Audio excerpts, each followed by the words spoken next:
안녕하세요. 그림 그리는 타이푼입니다.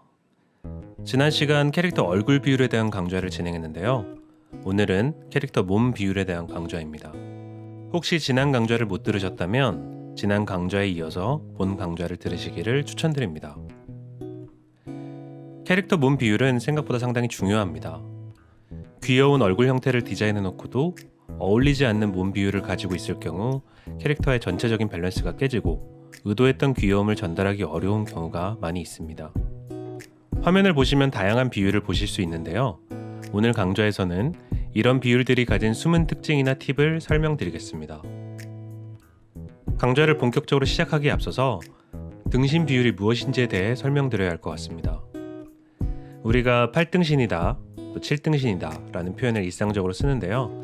등신 비율이란 머리의 세로 크기, 즉 정수리부터 턱끝까지의 비율과 키의 비율의 상관관계를 말합니다. 간단히 말해서 캐릭터의 전체 키에 머리가 몇 개나 들어갈 수 있는가 라고도 말할 수 있어요. 지금 보이는 그림은 머리가 1, 몸이 5의 비율을 가지고 있는데요. 몸과 머리를 합쳐서 총 머리가 6개 들어가는 비율이기 때문에 6등신이라고 부를 수 있는 것이죠. 보통 사람의 비율은 약 7에서 7.5등신 정도이고 8등신의 비율을 가진 경우 굉장히 이상적인 비율이라고 말하기 때문에 실사풍의 그림에서 많이 사용을 합니다.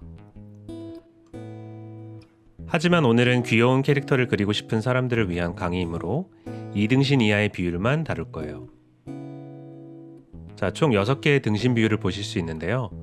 각각의 비율은 모두 머리 크기가 동일하고 몸의 크기만 달리해서 비율을 조절한 것입니다.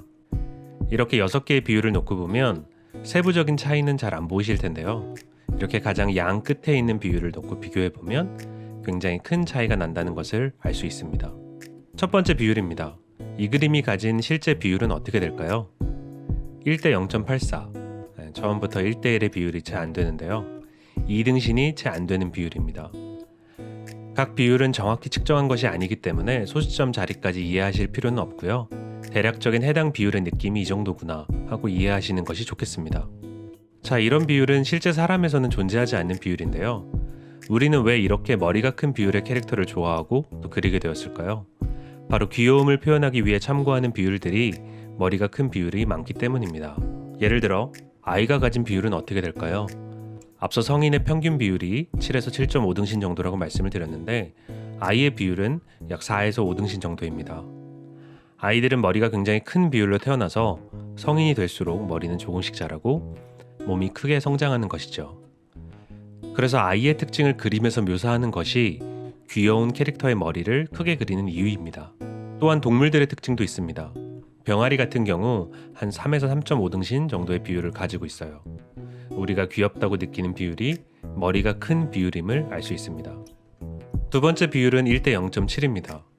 앞서 비율과 비슷하지만 좀 더 귀여운 느낌이 생기는 것을 알 수 있어요. 다음 비율을 볼까요? 다음은 1대 0.56입니다. 귀여운 느낌이 더 커지는 것이 느껴지시나요? 이 비율은 저의 캐릭터 레오가 가진 비율입니다. 머리의 좌우 크기, 팔 굵기 등의 차이가 있지만 머리와 몸의 크기 비율만 봤을 때 비슷한 비율을 가지고 있습니다. 바로 다음 비율을 볼게요. 이번에는 1대 0.47입니다. 머리와 몸의 크기 비율이 약 2대1 정도인 것인데요. 앞서 설명한 비율과 레오의 차이에서도 언급드렸듯이 동일한 비율 안에서도 머리의 좌우폭 크기나 팔다리의 굵기 변화를 통해서 다양한 느낌을 만들어낼 수 있습니다. 그 다음은 1대 0.37입니다. 그리고 연이어서 다음 비율을 볼게요. 다음 비율은 1대 0.28이네요. 머리와 몸의 크기가 세로 크기로 3배 정도 차이가 나는 것이죠. 종합적으로 말해서 이렇게 머리 크기가 강조된 캐릭터들은 동작에 제한이 생깁니다. 실제 사람보다 머리가 크기 때문에 사람이 할 수 있는 동작 모두를 자연스러운 느낌으로 구현하기에는 제한이 생깁니다. 그래서 특정 동작 표현을 아예 하지 않거나 아니면 그림적인 과장, 만화적 기법을 통해서 동작을 표현합니다. 또한 이런 비율들이 가진 숨은 특징이 있습니다. 바로 제한된 공간에서 캐릭터를 표현해야 하는 경우인데요. 그러한 예시로 이모티콘용 캐릭터를 만드는 경우가 있습니다. 이모티콘은 한 가지의 감정 표현을 360 영역 안에서 표현해야 합니다. 그리고 이렇게 제한된 공간 안에서 캐릭터 비율에 따라 차이가 생깁니다. 약 1대1의 비율을 가진 1번 비율과 1대 0.3 정도의 비율을 가진 6번 비율을 똑같은 크기의 사각 박스 안에 넣어봤습니다. 어떻게 보이시나요? 이렇게 단순히 넣었을 때는 머리 크기가 동일하기 때문에 감정을 표현하는데 큰 차이가 없을 것이고요. 오히려 약 1대1의 비율을 가진 1번 비율이 동작 표현들이 더 자유롭기 때문에 더 많은 표현을 할 수 있을 수도 있습니다. 하지만 여기에 글씨 표현을 추가해야 한다면 어떨까요?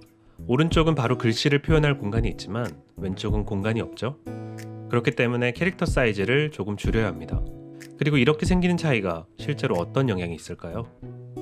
이모티콘은 실제로 이렇게 크게 표현되지 않으므로 전체 크기를 줄여볼게요. 그러면 이런 느낌의 차이가 발생하게 됩니다. 캐릭터의 매력, 표정의 다양한 매력을 느끼기에 비율에 따른 차이가 발생하는 것이죠. 오른쪽이 상대적으로 더 캐릭터의 얼굴을 크게 볼 수 있기 때문에 이모티콘 같은 제한된 표현 영역에서 더 매력을 느낄 수 있습니다.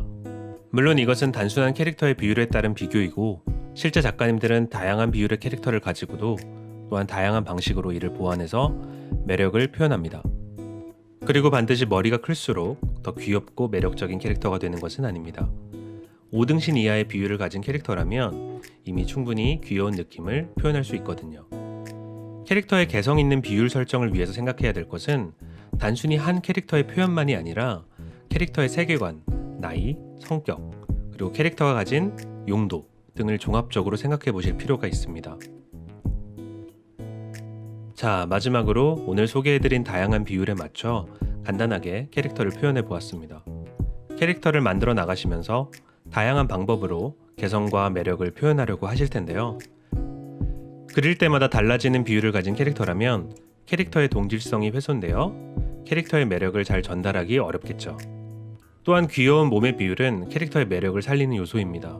앞서 말씀드렸듯 캐릭터의 과장된 비율은 동작의 제한 요소를 가져온다고 말씀드렸는데요. 이것이 또한 캐릭터의 매력 표현이 되기도 합니다.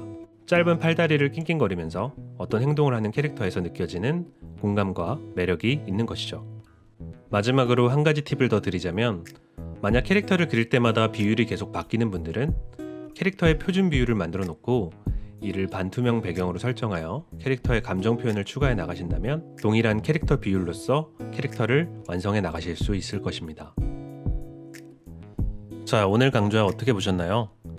도움이 되셨다면 구독과 좋아요, 알람 설정 부탁드리겠습니다. 여러분들의 리액션이 컨텐츠를 만드는 원동력이 됩니다.